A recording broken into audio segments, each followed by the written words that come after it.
Hey everybody, as we carry on getting ready for the spring launch, we take time to fly the drone and spend some time redoing the floor. My floor warped on me. Hopefully you enjoy the video. What I decided to do here on the floor, I originally built the floor out of hardwood on top of ply, so it was pretty easy to take out. I just unscrewed it and took all the pieces out.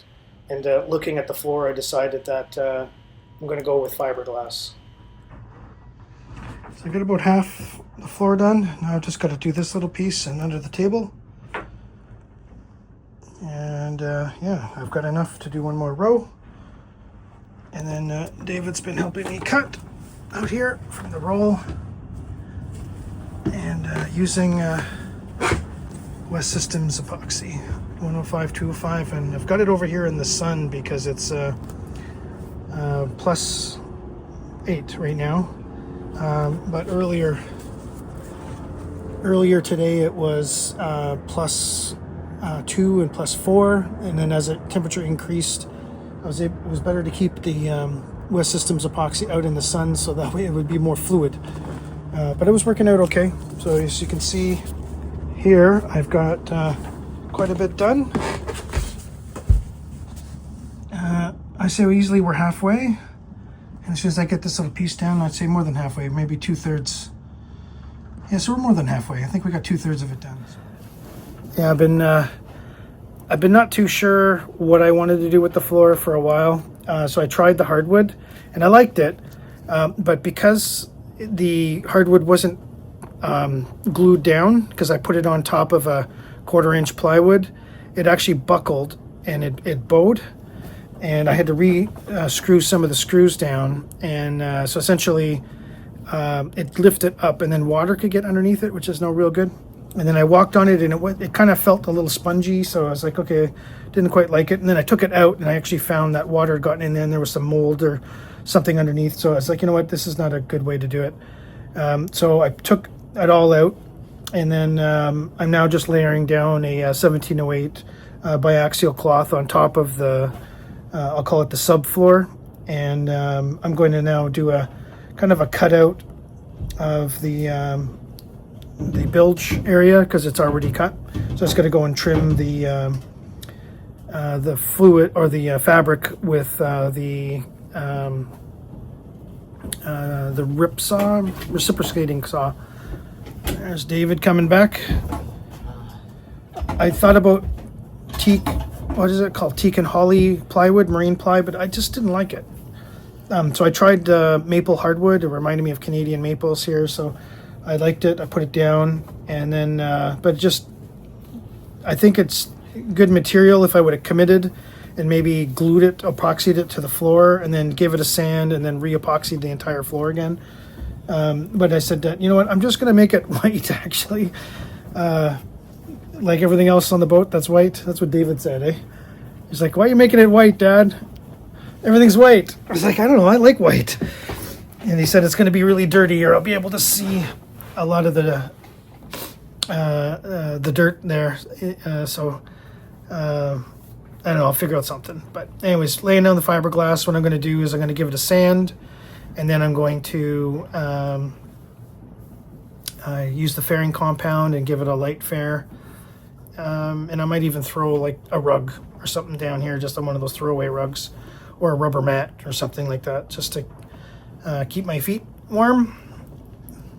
But for now, good progress. Got a ways to go.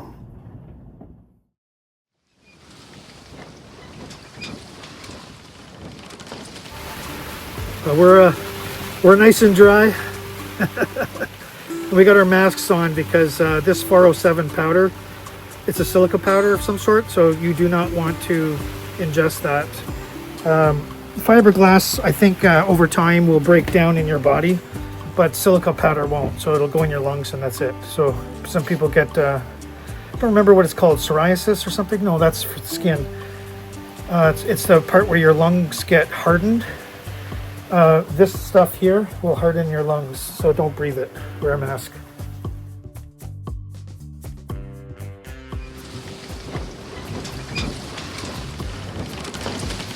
Bought this boat with very little.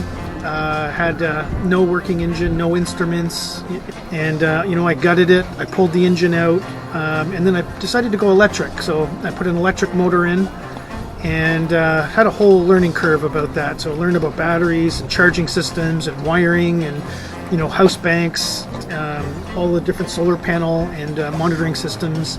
And that's what this channel is about. It's about sharing the knowledge that I learned, documenting my journey as I retrofitted this boat. I'm looking forward to next year. Next year I'm going to be taking the boat out to the coast and to the ocean, and I'm looking forward to that. So hopefully you can follow along and join me.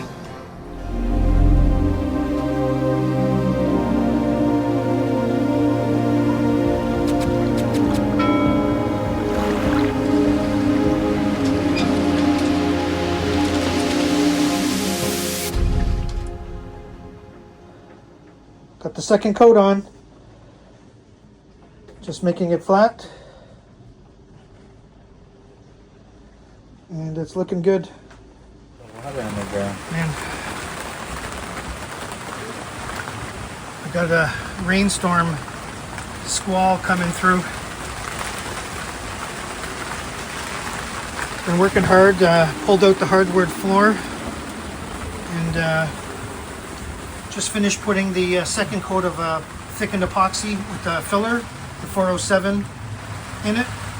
It's like a fairing compound, so it's kind of like you lay it down and it slowly levels itself out pretty good, and then you just go over it with the sander, take out any little bumps, and then do a last little, well, first I will prime it, and then I'll put a really super light filler, prime it again, and then that's it. Put the top coats.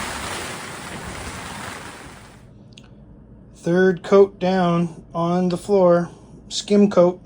That's where the wet parts are. One more sand, and then the primer's going down.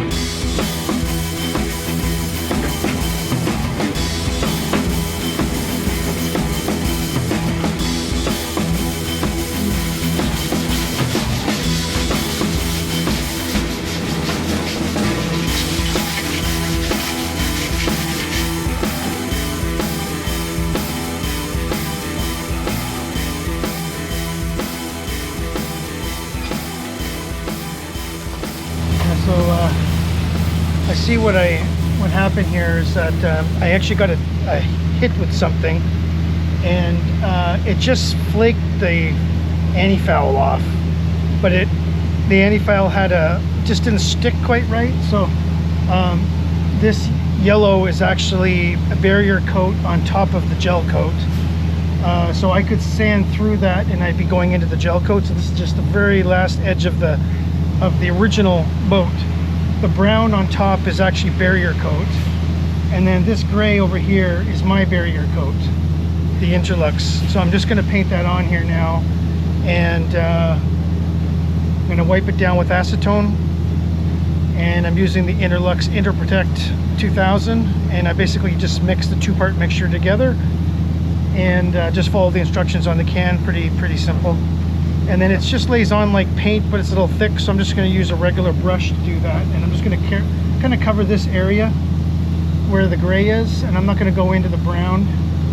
And I've over sanded just to bring it right down to make sure I've got a kind of a relatively smooth and finish where everything was nice and glued tight. So kind of like air got in here. That's really all that happened. So this is now all scuffed up nicely with the sandpaper. And this coat's going to coat's going to stick on there quite nicely. Yeah. One thing about this barrier paint is you don't want to paint it and then put the anti-foul right immediately on top. You want to give yourself a bit of time. So I took advantage of a warm day to get the paint done, and then I'm just going to give it a light sand before I cover it with the anti-foul, but leaving it there for at least 2 weeks.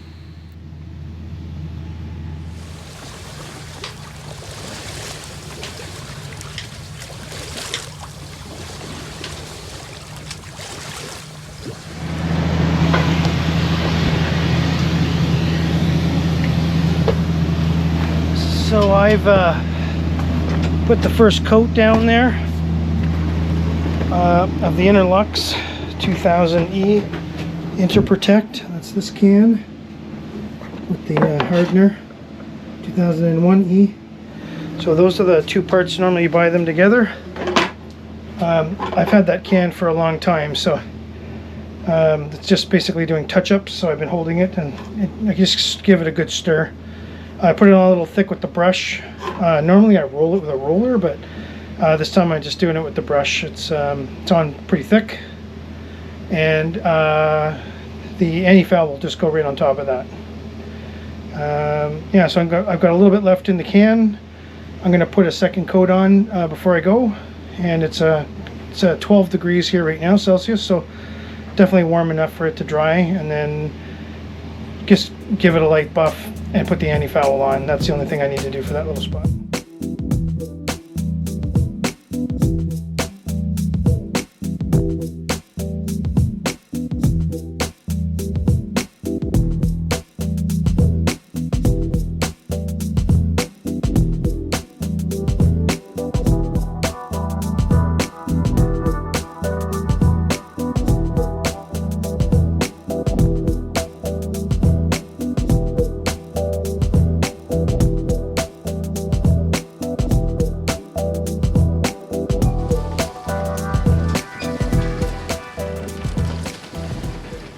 Hey everybody, so looking down on my floor here, so this is like a spot glazing putty.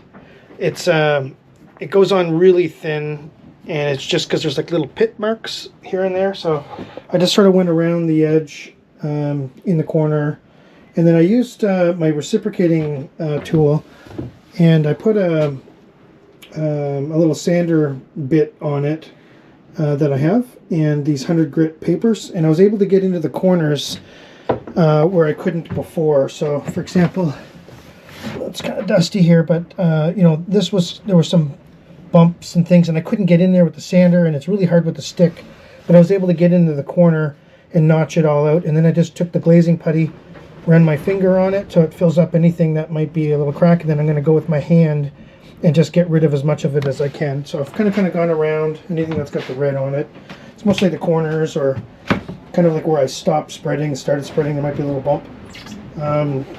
So yeah, I'm gonna let this dry and then sand one more time, and then I think I'm ready to paint. But I'm not gonna paint until I get this fiberglass piece in here. So tomorrow I'm gonna just do this little bit. And I'm just giving a last little spot. I'm going to come back tomorrow. It's going to be raining, and then we might have snow on the weekend. Go figure. Boat life in Canada. But I feel like I'm making progress. Right now, Dad's giving the floor a light sanding between the coats of this 407 stuff that we put down. And then we're going to wipe it with acetone afterward.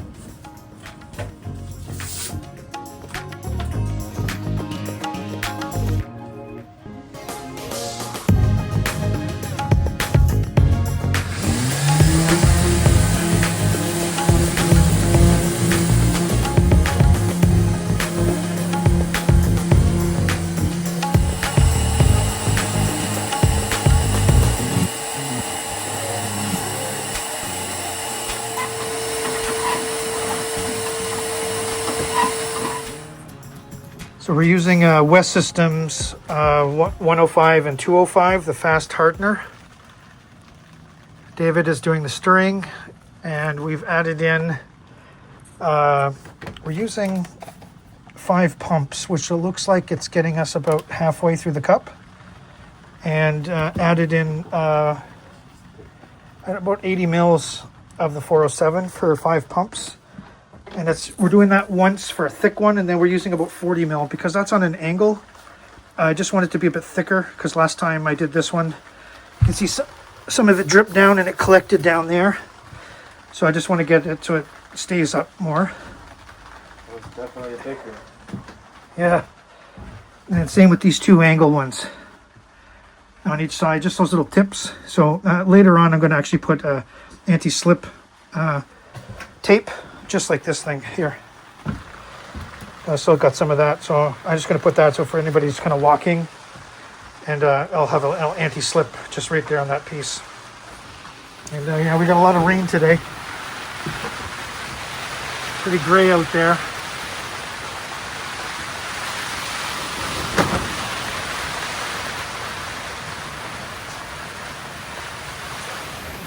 So that took 2 days. David gave me a hand. He was helping stir and then passing them down, and that saves so much time. And it's happened to be a squall today, so there's like a huge amount of wind and rain coming down. But the weather's nice. It's 16 degrees Celsius, so that'll heal or harden up really nicely. So thank you, and we'll check it out tomorrow.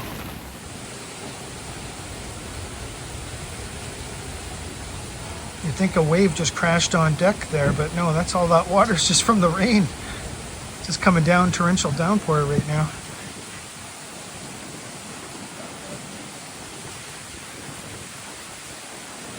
Everything's flooded.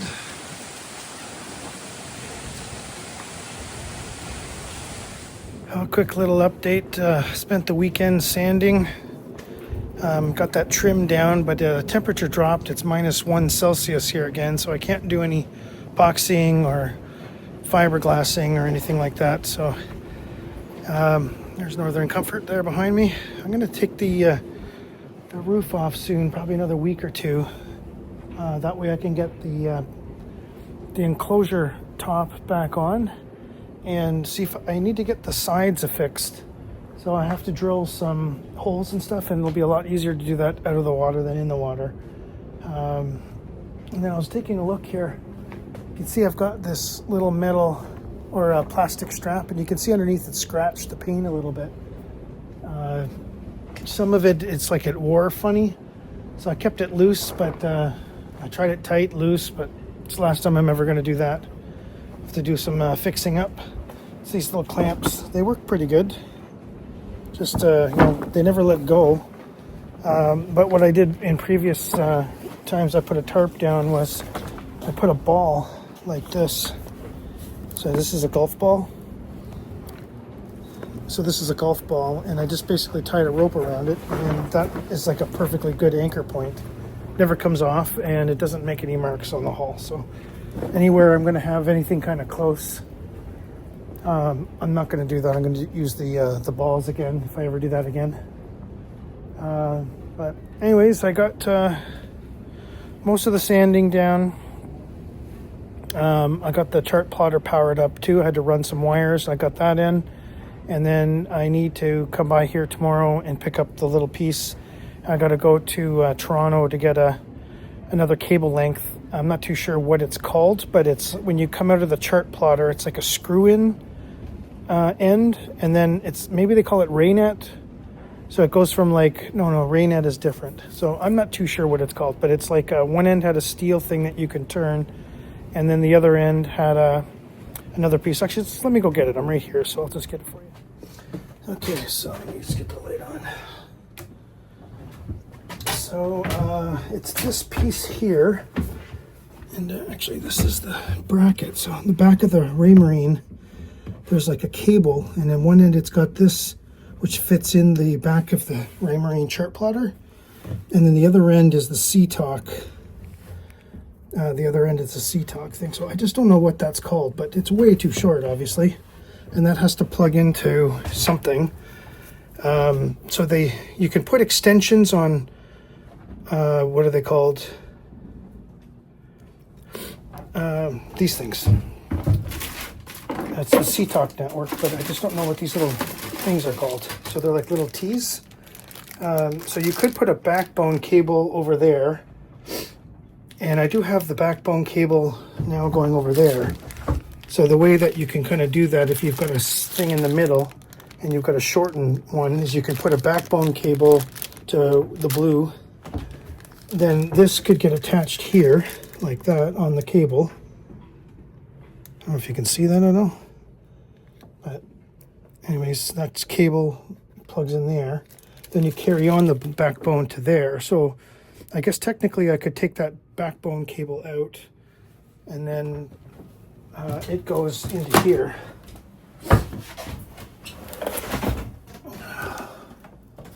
So it goes in this little connector here.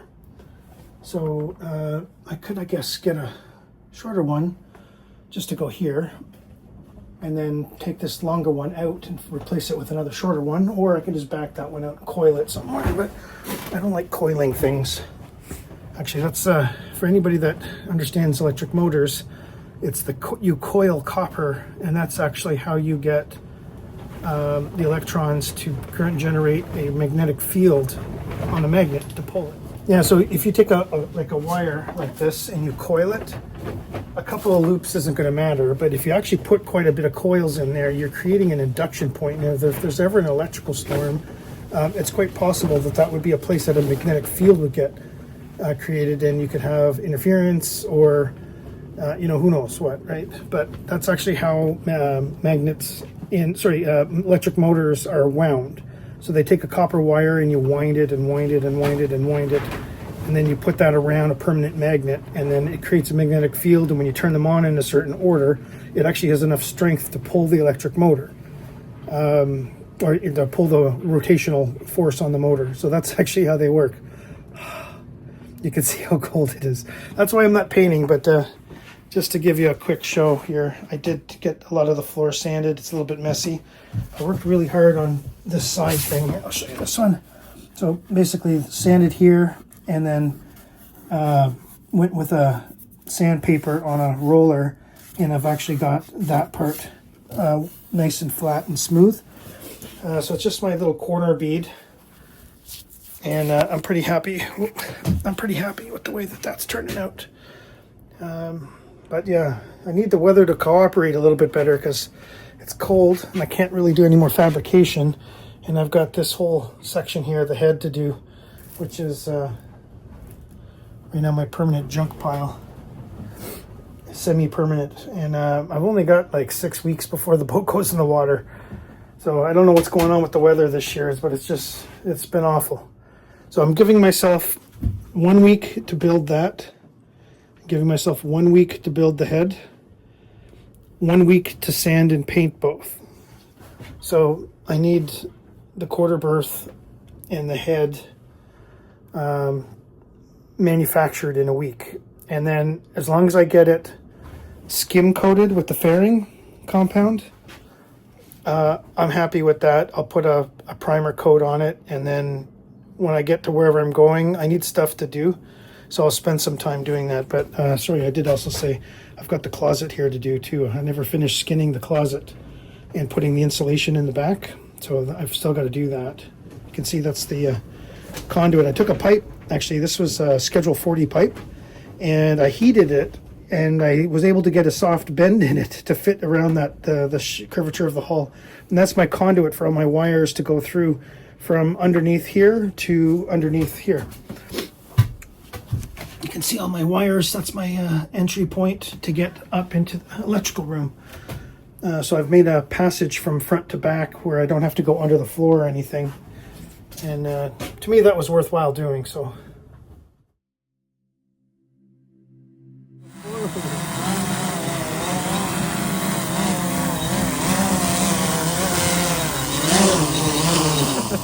That was close. It was close. Kind of did a little dive bomb there at the end. How's it feel? It's good. I just decided to go for it. Yeah, okay.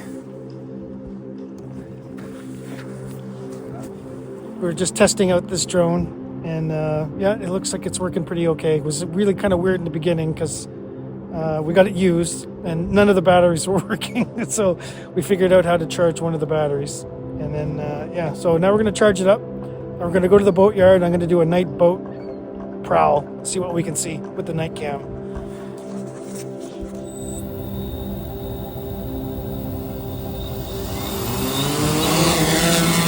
Up, higher, higher. Sorry.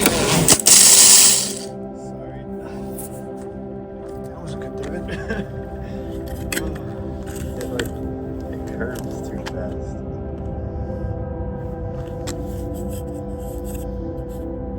You want to try? I'll go I don't know why you didn't go that way. Why didn't you make it go that way? I hit the wrong one. I hit the one that spins it. So.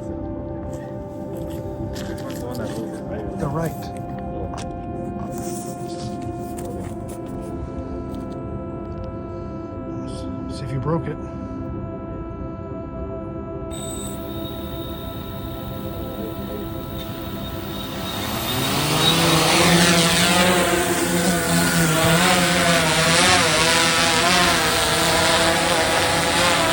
This way. Go back this way.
I just mixed the top of the fairing compound. I haven't filmed a lot of this mixing and stuff the way that I've been doing the 407 silica powder, but basically that's the silica powder, and I've been just using about a half a cup of that to 5 pumps of the West Systems 105 and the 205 fast hardener.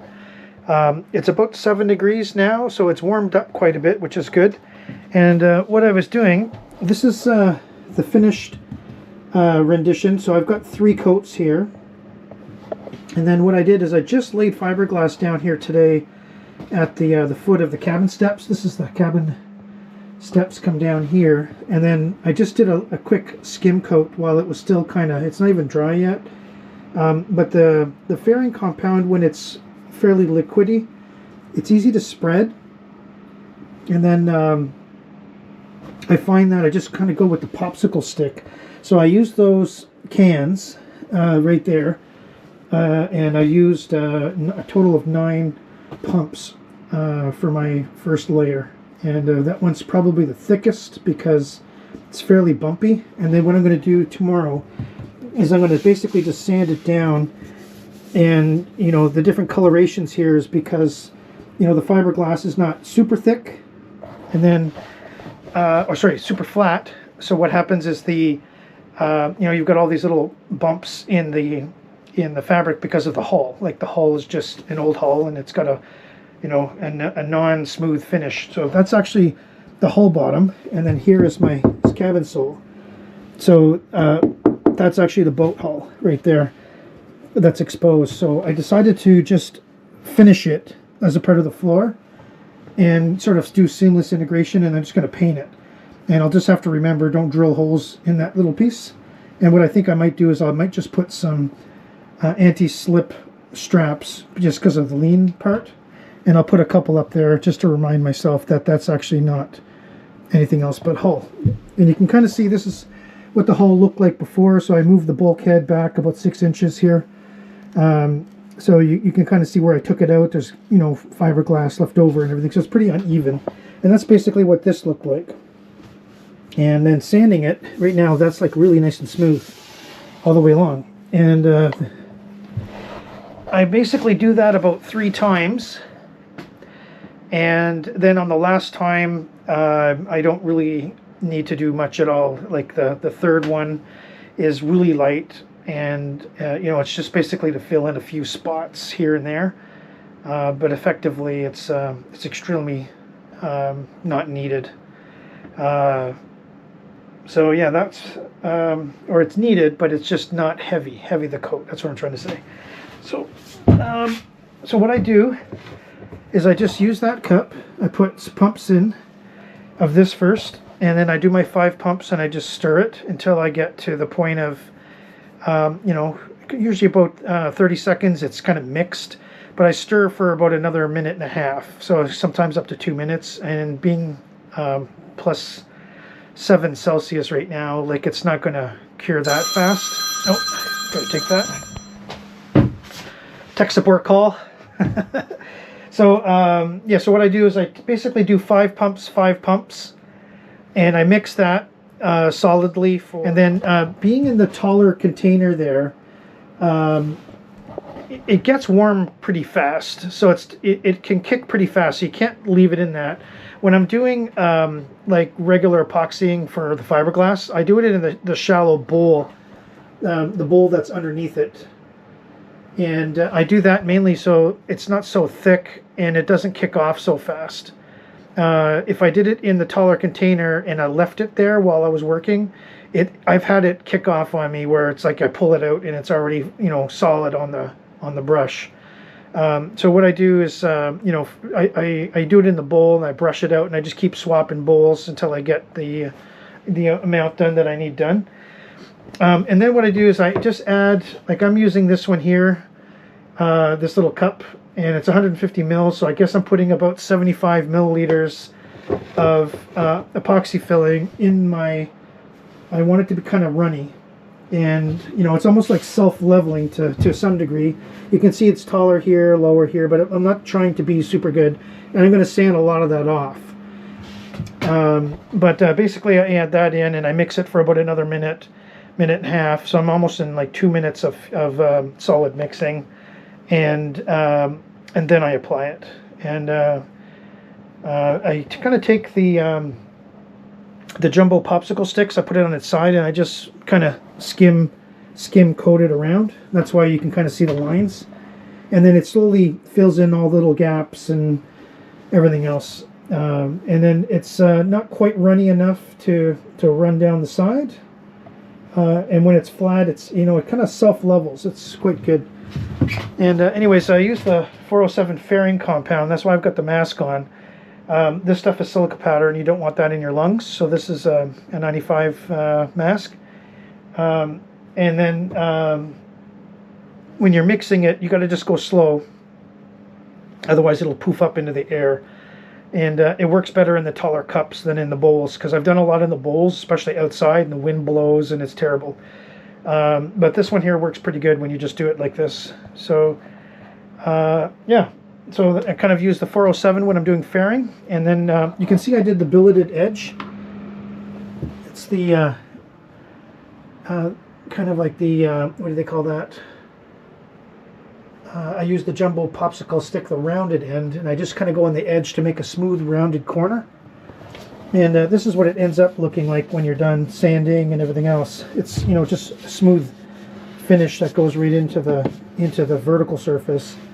So I kind of just went back over. I had some left over, so I just redid those ones so it looks more uniform. And then I got to go and sand that. So what I use is the I've got a reciprocating tool, so I'll use that for above on the vertical surface wherever I'm too thick, and then where it's on the flat, I just use the random orbital, my Bosch hand sander, and I just go slow around the edge, and it slowly takes it off, and I get a nice smooth finish right here.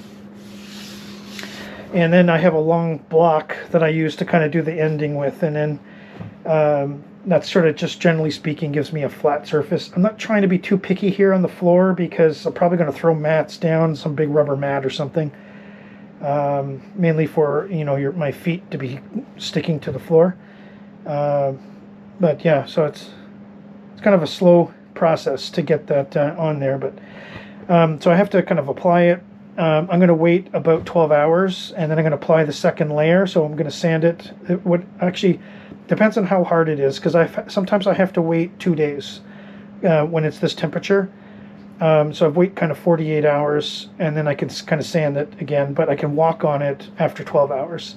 So normally what I do is I take a look at it, how much do I have to take off, and I might see if I can sand it. If I can't, I'll just wait until it's nice and hard.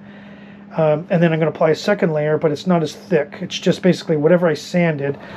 And it kind of turns out like this. So you can see here, this was a flatter area, and then these parts here were the second layer. So basically I had a bit of a dip, so I kind of went back over it. And then here, this was a high part, so that's why you can see the just touching the fiberglass here. Here, this is, you know, some of my filling underneath came up to the top. This is the fiberglass where there's a seam. So there's actually like 2 layers there. That's why it's up high. So when you kind of take your time sanding that, that cuts nice and flat. And then when you paint it, you're not going to be able to see anything. And I was going to do the Interlux interdeck for the anti-slip here on the floor, but I don't think so. I was thinking humming and hawing, kind of making it look like the ceiling. Actually, I've got kind of like these patterns in the ceiling, but I'm not going to do that. I think I'm just going to throw some mats down, some nice thick rubber mats, and you know, then I can just move them out of the way quickly to gain access to the bilge if I need to. Any number of things. So I got a few things there I need to still get working on, but we're getting there slowly, one thing at a time, right?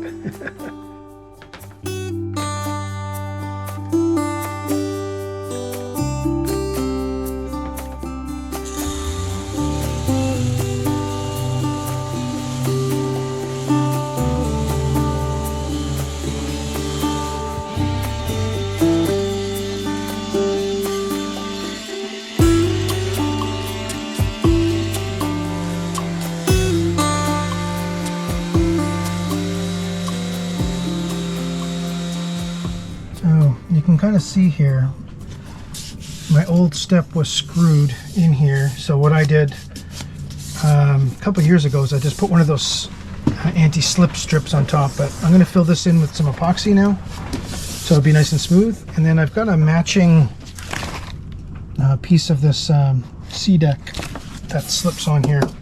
I've just got to find it. I'm not too sure where it is, but anyways, I'm going to vacuum this up now.